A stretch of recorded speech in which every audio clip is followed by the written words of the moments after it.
comment il se passe mon confinement? En fait, c'est une introspection que tu me demandes de faire là.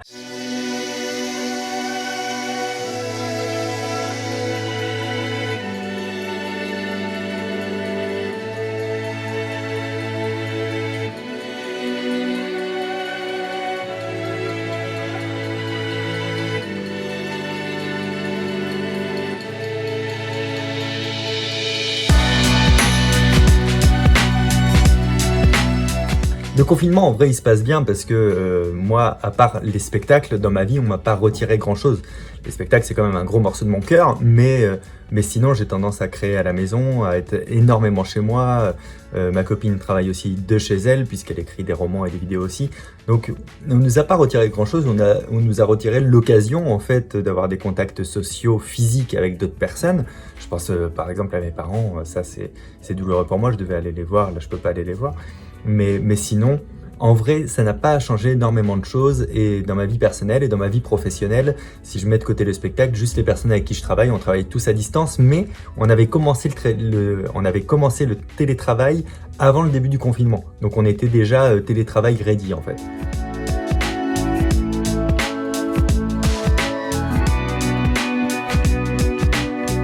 Alors, retour à la normale, ça va être quelque chose, parce que déjà, je pense pas qu'on va être déconfinés tous d'un coup, c'est beaucoup trop risqué, donc tout ça va être très progressif.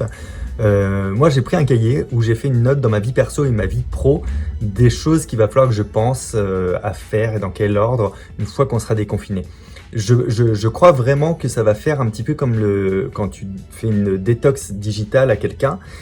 Quand tu lui redonnes après un appareil qui est connecté à Internet, il faut l'accompagner là-dessus parce que cette détox, elle engendre après une espèce de fascination à toute l'information dont tu te gaves et il y a une déconnexion mentale qui est très forte.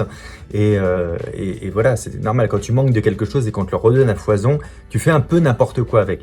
Donc j'ai un peu peur de ça, je pense que le retour à la normale, il va arriver après le déconfinement. Et le déconfinement ne sera pas le retour à la normale, ça va être le retour à l'expérience ou la possession, ou ça va partir un peu dans tous les sens selon moi. Et je pense qu'on doit tous se préparer individuellement, mentalement, pour notre vie personnelle et professionnelle à se dire, attends, comment je veux voir les choses et dans quelle heure je vais refaire les choses. Ça sert à rien de courir comme des dératés dès qu'on va nous ouvrir la barrière. Il va falloir y aller tranquille.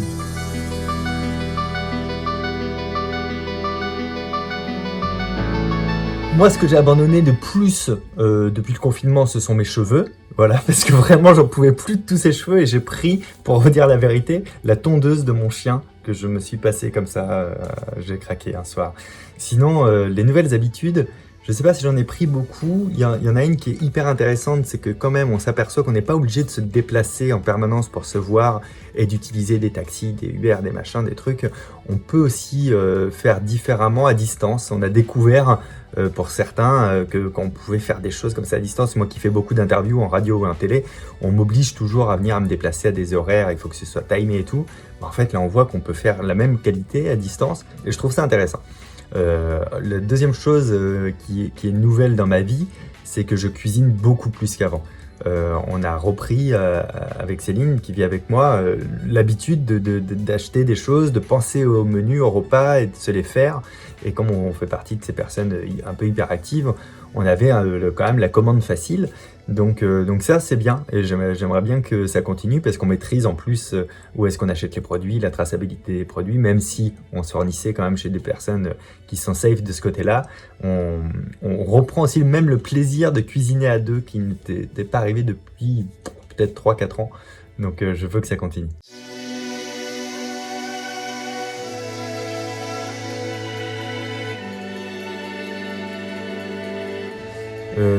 Je pense que je changerai, mais bon, ça c'est l'histoire de l'humanité, hein.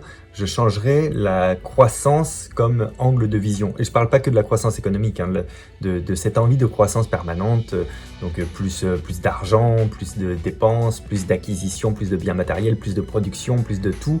On voit quand même que même si la situation est très dure en ce moment pour tout le monde, du point de vue individuel et du point de vue des sociétés, il y a quand même des solutions qui se trouvent et qu'on n'est pas obligé d'être en surconsommation permanente, qu'il y a des choses qui s'offrent aussi, qui peuvent s'offrir ponctuellement Et on n'est pas obligé de toujours monter les scores, en fait, de toujours dans tout monter. Vraiment, si j'aimerais qu'on retire une leçon de tout ça, c'est ça, en fait. C'est, sans parler de décroissance, c'est déjà admettre que la stabilité est une bonne chose et qu'on n'est pas obligé d'être en progression permanente et que être stable, c'est pas reculer, en fait, c'est juste être stable et c'est très agréable et ça enlève beaucoup aussi de charge mentale d'être stable dans tout ce qu'on fait, dans tout ce qu'on pratique.